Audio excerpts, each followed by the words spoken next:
Hi hello ಸ್ನೇಹಿತರೆ, ಎಲ್ಲರೂ ಹೇಗಿದ್ದೀರಿ? ತುಂಬ ಸೂಪರ್ ಆಗಿದ್ದೀರಿ ಅಂದ್ಕೊಂಡಿದ್ದೀನಿ ಸ್ನೇಹಿತರೆ.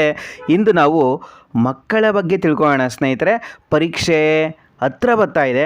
ಪರೀಕ್ಷೆಯ ಸಮಯದಲ್ಲಿ ಏನು ಊಟ ಮಾಡಬೇಕು, ಯಾವ ರೀತಿ ಪ್ಲ್ಯಾನ್ ಮಾಡ್ಕೊಬೇಕು, ಅದ್ರ ಬಗ್ಗೆ ತಿಳ್ಕೊತಾ ಹೋಗೋಣ. ನೀವೇನಾದರೂ ಫಸ್ಟ್ ಟೈಮ್ ನಮ್ಮ ವಿಡಿಯೋ ಚಾನಲ್ ನೋಡ್ತಿದ್ರೆ ದಯವಿಟ್ಟು ಸಬ್ಸ್ಕ್ರೈಬ್ ಮಾಡ್ಕೊಳ್ಳಿ, ಲೈಕ್ ಮಾಡಿ, ಕಮೆಂಟ್ ಮಾಡಿ ಸ್ನೇಹಿತರೆ ದಯವಿಟ್ಟು ಸಬ್ಸ್ಕ್ರೈಬ್ ಮಾಡ್ಕೊಳ್ಳಿ. ಸ್ನೇಹಿತರೆ, ಪೋಷಕ ವರ್ಗದವರೇ ದಯವಿಟ್ಟು ಈ ಒಂದು ವಿಡಿಯೋವನ್ನು ಪೂರ್ಣವಾಗಿ ನೋಡಿ.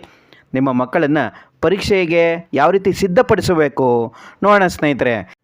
ಈಗ ಪೋಷಕರು ಮಕ್ಕಳಿಗೆ ಯಾವ ರೀತಿ ಆಹಾರವನ್ನು ಕೊಡಬೇಕು ಪರೀಕ್ಷಾ ಸಮಯದಲ್ಲಿ.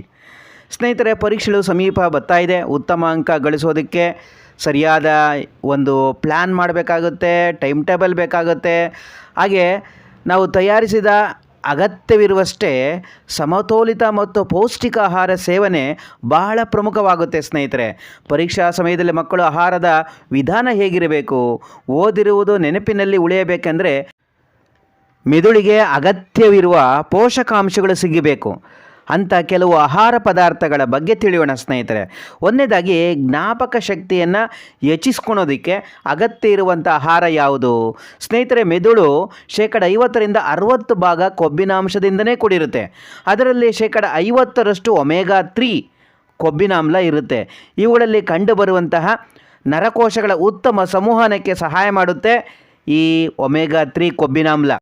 ಈ ಒಂದು ಒಮೆಗಾ 3 ಉತ್ತಮ ಜ್ಞಾಪಕ ಶಕ್ತಿ ಮತ್ತು ಏಕಾಗ್ರತೆಯನ್ನು ಹೆಚ್ಚಿಸುತ್ತೆ. ಇದೇ ಪರೀಕ್ಷೆಯಲ್ಲಿ ಬೇಕಾಗಿರೋದು ಸ್ನೇಹಿತರೆ. ಏನು? ಉತ್ತಮವಾದ ಜ್ಞಾಪಕ ಶಕ್ತಿ ಬೇಕಾಗುತ್ತೆ, ಹಾಗೆ ಏಕಾಗ್ರತೆ ಇರಬೇಕಾಗುತ್ತೆ. ಆಗ ನಾವು ಪರೀಕ್ಷೆಯಲ್ಲಿ ನಮ್ಮ ಪ್ರಶ್ನೆಯ ಮೇಲೆ ನಾವು ಏಕಾಗ್ರತೆಯನ್ನು ವಹಿಸಿ ಅದಕ್ಕೆ ಸರಿಯಾದ ಉತ್ತರವನ್ನು ಯೋಚನೆ ಮಾಡಲಿ ಬರೆಯಲಿಕ್ಕೆ ಅವಕಾಶ ಇರುತ್ತೆ. ಒಮೆಗಾ 3 ಇರುವಂತಹ ಸಸ್ಯ ಆಹಾರಗಳು ಯಾವುದಿರ್ಬೋದು ಸ್ನೇಹಿತರೆ? ಅಗಸೆ ಬೀಜ, ಕುಂಬಳಕಾಯಿ ಬೀಜ, ಚಿಯಾ, ವಾಲ್ನಟ್ಟು, ಸೋಯಾಬೀನ್, ಆಮೇಲೆ ಕಿಡ್ನಿ ಬೀನ್ಸ್, ರಾಜ್ಮಾ ಕಾಳುಗಳು ನೀಡಬಹುದು. ಈ ಬೀಜಗಳ ಪುಡಿಯನ್ನು ತಯಾರಿಸಿ ಅವುಗಳನ್ನು ಇಡ್ಲಿ, ದೋಸೆ, ಉಪ್ಪಿಟ್ಟು, ಚಪಾತಿ, ಸಾಂಬಾರು, ದಾಲು, ತರಕಾರಿ ಪಲ್ಯ, ಸಲಾಡು, ಸೂಪು ಇದನ್ನು ಮಾಡಿ ಮಕ್ಕಳಿಗೆ ನೀಡಬಹುದು. ಸ್ನೇಹಿತರೆ, ಒಮೆಗಾ ಇರುವಂತಹ ಈ ನಾನ್ ವೆಜ್ ಯಾವುದಿರ್ಬೋದು, ಮಾಂಸಾಹಾರ ಪದಾರ್ಥಗಳು ಯಾವ್ಯಾವ ಇರ್ಬೋದು ಸ್ನೇಹಿತರೆ? ಸಮುದ್ರದ ಮೀನುಗಳಾದಂತಹ ಮೀನುಗಳಾದಂತಹ ಬಂಗುಡೆ, ಬೂತಾಯಿ ಮೀನು ಅಥವಾ ಮತ್ತಿ ಮೀನಿನಲ್ಲಿ ಒಮೆಗಾ 3 ಕೊಬ್ಬಿನಾಮ್ಲ ಅಧಿಕವಾಗಿ ದೊರೆಯುತ್ತೆ ಸ್ನೇಹಿತರೆ. ಇವು ಮೆದುಳಿನ ಕಾರ್ಯಕ್ಷಮತೆಯನ್ನು ಹೆಚ್ಚಿಸುತ್ತೆ. ಮಕ್ಕಳಿಗೆ ವಾರಕ್ಕೆ 1 ಅಥವಾ 2 ಬಾರಿಯಾದರೂ ಈ ಮೀನುಗಳನ್ನು ನೀವು ಕೊಡಬಹುದು. ಅದರಲ್ಲಿ ಒಮೆಗಾ 3 ಜಾಸ್ತಿ ಇರುತ್ತೆ. ಮಕ್ಕಳ ಒಂದು ನೆನಪಿನ ಶಕ್ತಿಗೆ, ಏಕಾಗ್ರತೆಗೆ ತುಂಬ ಅನುಕೂಲ ಆಗುತ್ತೆ ಸ್ನೇಹಿತರೆ. ಹಾಗೆ ನಿಮ್ಮ ಫ್ಯಾಮಿಲಿ ಡಾಕ್ಟರ್ಗಳ ಜೊತೆ ಮಾತಾಡಿ ಮಕ್ಕಳಿಗೆ ಮೀನಿನೆಣ್ಣೆಯ ಮಾತ್ರೆಗಳನ್ನು ಕೊಡಬಹುದಾ ಹೇಗೆ ಚರ್ಚೆ ಮಾಡಿ ಮೀನಿನೆಣ್ಣೆಯ ಮಾತ್ರೆಗಳನ್ನು ಕೊಡಬಹುದು ಸ್ನೇಹಿತರೆ. ಈಗ ಎರಡನೆಯದು, ಆಗಾಗ ಸ್ವಲ್ಪನೇ ಮಕ್ಕಳು ಊಟ ಮಾಡಬೇಕು. ಹೊಟ್ಟೆ ತುಂಬ ತಿನ್ನಿಸ್ಬಿಟ್ರೆ ಮಕ್ಕಳು ನಿದ್ದೆ ಹೋಗ್ಬಿಡ್ತಾರೆ. ಪೋಷಕರೇ, ಮಕ್ಕಳ ಊಟ ತಿಂಡಿ ವಿಷಯದಲ್ಲಿ ಒತ್ತಾಯ ಮಾಡೋದು ಸಹಜನೇ. ಹೊಟ್ಟೆ ತುಂಬ ನಾವು ತಿನ್ನಿಸ್ಬಿಟ್ಟ ಅಂದರೆ ಆಗಲೇ ಶಕ್ತಿ ಬರೋದು ಅಂತ ಮಕ್ಕಳಿಗೆ ಹೇಳೋದು ಸಾಮಾನ್ಯ. ಪರೀಕ್ಷಾ ಸಂದರ್ಭದಲ್ಲಿ ಮಕ್ಕಳಿಗೆ ಅತಿಯಾಗಿ ಆಹಾರವನ್ನು ಸೇವಿಸಿದಾಗ ಜೀರ್ಣಕ್ರಿಯೆಯಲ್ಲಿ ವ್ಯತ್ಯಾಸ ಆಗುತ್ತೆ. ಹಾಗೆ ವಿಶ್ರಾಂತಿಗೆ ಅಗತ್ಯ ಇರುತ್ತೆ. ಹಾಗೆ ಹೆಚ್ಚು ಊಟ ಮಾಡಿದಾಗ ಅವರು ನಿದ್ದೆ ಹೋಗ್ಬೋದು, ಆಗಲೇ ಹೇಳ್ದಂಗೆ ನಾನು. ಆದ್ದರಿಂದ ಸ್ನೇಹಿತರೆ, ಮೆದುಳಿಗೆ ಅಗತ್ಯವಿರುವಷ್ಟು ಏಕಾಗ್ರತೆ ಸಿಗಬೇಕಾಗತ್ತೆ. ಸಣ್ಣ ಪ್ರಮಾಣದ ಆಹಾರವನ್ನು ಆಗಾಗ್ಗೆ ಸೇವಿಸುತ್ತಿದ್ದರೆ ಶಕ್ತಿ ನೀಡುವುದಲ್ಲದೆ ಏಕಾಗ್ರತೆಯನ್ನು ಹೆಚ್ಚಿಸುತ್ತೆ. ಸಣ್ಣ ಪ್ರಮಾಣದ ಆಹಾರವನ್ನು 5-6 ಬಾರಿ ಮಕ್ಕಳಿಗೆ ಕೊಡುವುದು ಬಹಳ ಉತ್ತಮ ಸ್ನೇಹಿತರೆ. ಮೂರನೇ ಪಾಯಿಂಟಿಗೆ ಬಂದಾಗ, ತಾಜಾ ಹಣ್ಣಿನ ರಸ ಸೇವನೆ.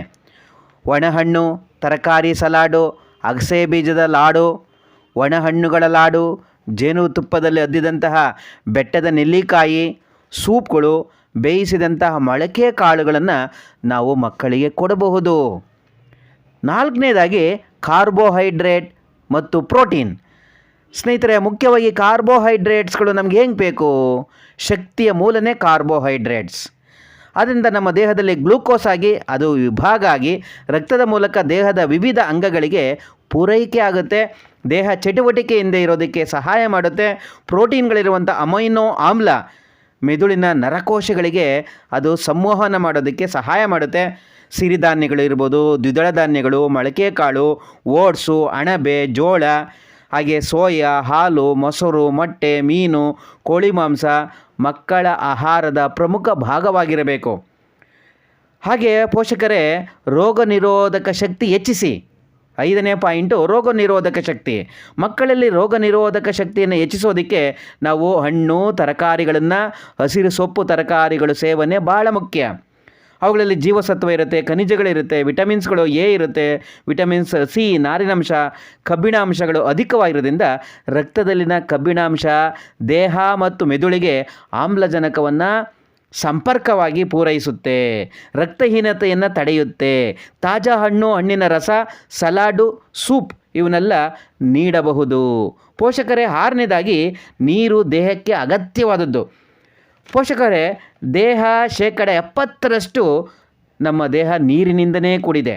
ಆದ್ದರಿಂದ ಸ್ವಲ್ಪ ಚೆನ್ನಾಗಿ ನೀರು ಕುಡಿಬೇಕಾಗುತ್ತೆ. ಬಾಯಾರಿಕೆ ನಿವಾರಣೆ ಆಗುತ್ತೆ. ಆಯಾಸ, ತಲೆನೋವು ಇದನ್ನೆಲ್ಲ ಕಡಿಮೆ ಮಾಡುತ್ತೆ. ಇದ್ರ ಜೊತೆಗೆ ಬರೀ ನೀರಂದಾಗ ಮಕ್ಕಳಿಗೆ ಬೇಜಾರಾಗುತ್ತೆ. ಆಗ ಸ್ವಲ್ಪ ಎಳನೀರು ಕೊಡಿ, ಕಬ್ಬಿನ ಹಾಲು, ನಿಂಬೆ ರಸ, ಮಿಲ್ಕ್ ಶೇಕ್, ಬಾದಾಮಿ ಹಾಲು, ಮಜ್ಜಿಗೆ, ಪಾನಕ ಇವನ್ನೆಲ್ಲ ಕೊಡ್ಬೋದು. ಅದ್ರ ಜೊತೆಗೆ ನೀರು ಕುಡಿಬೇಕಾದಾಗ ಒಂದೇ 1 ಲೀಟ್ರ್ ನೀರಿಗೆ 1 ಹನಿ ತುಳಸಿ ಡ್ರಾಪನ್ನು ಹಾಕಿ ಸ್ನೇಹಿತರೆ. ಆಗ ನಿಮ್ಮ ವಾಟರ್ದು pH ಲೆವೆಲ್ ಜಾಸ್ತಿ ಆಗುತ್ತೆ. ಇದರಿಂದ ಮಕ್ಕಳಿಗೆ ತುಂಬಾ ಅನುಕೂಲ ಆಗುತ್ತೆ. ಅದರ ಜೊತೆಗೆ ಪುದೀನ ಎಲೆಯನ್ನು ಬೆರೆಸೋದ್ರಿಂದನೂ ನೀರಿಗೆ ಬಹಳನೇ ಅನುಕೂಲ ಆಗುತ್ತೆ. 7ನೇದಾಗಿ ಸ್ನೇಹಿತರೆ ಅಧ್ಯಯನ. ಮಕ್ಕಳು ಓದ್ತಲೇ ಇರ್ತಾರೆ. ಓದಿ ಒಂದೇ ಕಡೆ ಓದ್ತಾ ಇದ್ದಾಗ ಸ್ವಲ್ಪ ಆ್ಯಕ್ಟಿವ್ ಇಲ್ಲ ಅಂದಾಗ ಮನಸ್ಸಿಗೆ ಬೇಜಾರಾಗುತ್ತೆ, ನಿದ್ದೆ ಬಂದ್ಬಿಡ್ತದೆ. ಆದ್ದರಿಂದ ಕನಿಷ್ಠ 20 ನಿಮಿಷ ಆದ್ರೂ ಅವ್ರಿಗೆ ಇಷ್ಟವಾಗುವಂಥ ಕ್ರಿಕೆಟ್ ಇರ್ಬೋದು, ಅಥವಾ ಬ್ಯಾಡ್ಮಿಂಟನ್ ಇರ್ಬೋದು, ವಾಕಿಂಗ್ ಇರ್ಬೋದು, ಸ್ಕೇಟಿಂಗ್ ಇರ್ಬೋದು, ಸೈಕಲ್ ರೈಡಿಂಗ್ ಇರ್ಬೋದು, ಈ ಥರ ಸ್ವಲ್ಪ ಆ್ಯಕ್ಟಿವ್ ಆಗಿರಬೇಕಂದ್ರೆ ಈ ಚಟುವಟಿಕೆಗಳನ್ನೆಲ್ಲ ಮಾಡಬೇಕು. ಅದ್ರ ಜೊತೆಗೆ ಧ್ಯಾನ, ಯೋಗ ಇವೆಲ್ಲ ನಮ್ಮ ಮನಸ್ಸನ್ನು ಮಾನಸಿಕವಾಗಿ ಸದೃಢ ಆಗೋದಕ್ಕೆ ಅನುಕೂಲ ಆಗುತ್ತೆ. ಏಕಾಗ್ರತೆಯನ್ನು ಸಹ ಹೆಚ್ಚಿಸುತ್ತೆ. ಸಕಾರಾತ್ಮಕ ಆಲೋಚನೆಗೆ ಅನುಕೂಲ ಆಗುತ್ತೆ ಪೋಷಕ ವರ್ಗದವರೇ. ನಂತರ 8ನೇ ಪಾಯಿಂಟು ಒತ್ತಡ ನಿವಾರಣೆ. ಎಲ್ಲ ಮಕ್ಕಳಿಗೂ ಟ್ರೆಸ್ಸು ಹೋಯ್ತಾ, ಮೈಂಡ್ ಎಲ್ಲ ತುಂಬ ಸ್ಟ್ರೆಸ್ ಮಾಡ್ಕೊತಾ ಇರ್ತಾರೆ. ಒತ್ತಡ, ಎಲ್ಲದಕ್ಕೂ ಒತ್ತಡ. ಈ ಪ್ರಶ್ನೆ ಬಂದ್ಬಿಡ್ತದೆ, ಆ ಪ್ರಶ್ನೆ ಬರುತ್ತಾ, ನಾನು ಓದಿದ್ದೀನ ಮರ್ತೋಗುತ್ತಾ, ಹಿಂಗೆ ಒತ್ತಡದಲ್ಲೇ ಇರ್ತಾರೆ ಮಕ್ಕಳು. ಮಕ್ಕಳಲ್ಲಿ ಉಂಟಾಗುವಂಥ ಈ ಒತ್ತಡ ನಿವಾರಣೆಗೆ ವಿಟಮಿನ್ ಬಿ ಕಾಂಪ್ಲೆಕ್ಸ್, ಸಿನಂತಹ ಖನಿಜಾಂಶಗಳನ್ನು ಮಕ್ಕಳಿಗೆ ಹೆಚ್ಚಾಗಿ ನೀಡಿ ಇವು ಮೆದುಳಿನ ಆಡ್ರಿನಲ್ ಹಾರ್ಮೋನುಗಳ ಬಿಡುಗಡೆಯಾಗಿ ಒತ್ತಡವನ್ನು ನಿಯಂತ್ರಿಸೋದಕ್ಕೆ ಸಹಾಯ ಮಾಡುತ್ತೆ. ಒತ್ತಡವನ್ನು ಕಡಿಮೆ ಮಾಡೋದಕ್ಕೆ ಸಹಾಯ ಆಗುತ್ತೆ. ಹಾಗೆ ಮಕ್ಕಳ ಏಕಾಗ್ರತೆಯನ್ನು ಹೆಚ್ಚಿಸೋದಕ್ಕೆ ಬ್ರಾಹ್ಮಿ ಅಥವಾ ಒಂದೆಲಗ, ಬೆಟ್ಟದ ನೆಲ್ಲಿಕಾಯಿ, ಅಶ್ವಗಂಧ ಇವು ಬಹಳನೇ ಒಳ್ಳೆಯದು. ಇವನ್ನು ಮಕ್ಕಳಿಗೆ ಕೊಡಬೇಕಾಗತ್ತೆ. ನಂತರ 9ನೇ ಬಹಳ ಮುಖ್ಯವಾದ ಪಾಯಿಂಟ್ ಅಂದರೆ ನಿದ್ರೆ ಮಾಡೋದಕ್ಕೆ ಬಿಡಿ ಸ್ನೇಹಿತರೆ. ಮಕ್ಕಳು ಚೆನ್ನಾಗಿ ನಿದ್ದೆ ಮಾಡಲಿ. ಹಾಗಾದರೆ ಮಕ್ಕಳು ಎಷ್ಟು ಗಂಟೆ ನಿದ್ದೆ ಮಾಡಬೇಕು ಸ್ನೇಹಿತರೆ? ನಮ್ಮ ದೈಹಿಕ ಮತ್ತು ಮಾನಸಿಕ ಆರೋಗ್ಯ ಚೆನ್ನಾಗಿರಬೇಕಂದ್ರೆ ಮಕ್ಕಳು 7ರಿಂದ 8 ಗಂಟೆಗಳ ಉತ್ತಮವಾದ ನಿದ್ದೆ ಮಾಡಬೇಕು.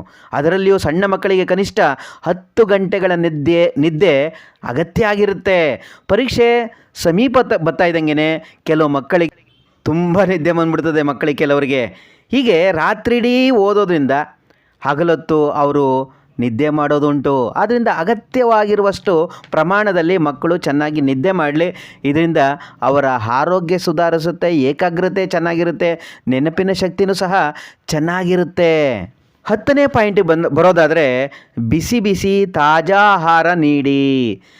ಮಕ್ಕಳಿಗೆ ದೈಹಿಕ ಮತ್ತು ಮಾನಸಿಕ ಆರೋಗ್ಯ ಕಾಪಾಡೋದಕ್ಕೆ ನಾವು ಅಗತ್ಯವಾಗಿರುವಷ್ಟು ಪೌಷ್ಟಿಕ ಆಹಾರ ನೀಡುವುದರ ಜೊತೆಗೆ ಫ್ರಿಡ್ಜಲ್ಲಿಟ್ಟಿರುವಂತಹ ಆಹಾರವನ್ನು ನೀಡಬೇಡಿ. ಆದಷ್ಟು ತಾಜಾ ಆಹಾರವನ್ನು ಮಕ್ಕಳಿಗೆ ಕೊಡಿ. 11ನೇ ಪಾಯಿಂಟು ಬಹಳನೇ ಮುಖ್ಯ ಪೋಷಕರೇ, ಜಂಕ್ ಫುಡ್ಡಿಂದ ಮಕ್ಕಳನ್ನು ದೂರ ಇಡಿ. ಯಾಕೆ ಅಂದರೆ ಜಂಕ್ ಫುಡ್ನಲ್ಲಿ ಆ ಫುಡ್ಡಲ್ಲಿ ಅಧಿಕವಾದ ಸಕ್ಕರೆ ಮತ್ತು ಉಪ್ಪು ಜಾಸ್ತಿ ಇರೋದ್ರಿಂದ ಏನಾಗುತ್ತೆ, ಬೇಗ ಜೀರ್ಣ ಆಗಿ ಮತ್ತೆ ಹೊಟ್ಟೆ ಹಸಿವು ಉಂಟಾಗುತ್ತೆ, ನಿಶಕ್ತಿ ಉಂಟಾಗುತ್ತೆ. ಆದ್ದರಿಂದ chocolate, pizza, burger, chips, biscuit ಇವನ್ನೆಲ್ಲ ಕೊಡೋದನ್ನು ಕಡಿಮೆ ಮಾಡಿ. ಕಡಿಮೆ ಅಂದರೆ ಅದನ್ನು ನೀವು ಜಂಕ್ ಫುಡ್ನ ಬ್ಯಾನ್ ಮಾಡಬೇಕು ಅಂತಲೇ ಹೇಳ್ತೀನಿ ನಾನು. ಆದ್ದರಿಂದ ಮಕ್ಕಳ ಆರೋಗ್ಯ ದೃಷ್ಟಿಯಿಂದ, ಪರೀಕ್ಷಾ ದೃಷ್ಟಿಯಿಂದ ಯಾವುದೇ ಕಾರಣಕ್ಕೂ ಮಕ್ಕಳಿಗೆ ಜಂಕ್ ಫುಡ್ಡನ್ನು ಕೊಡಲೇಬಾರದು.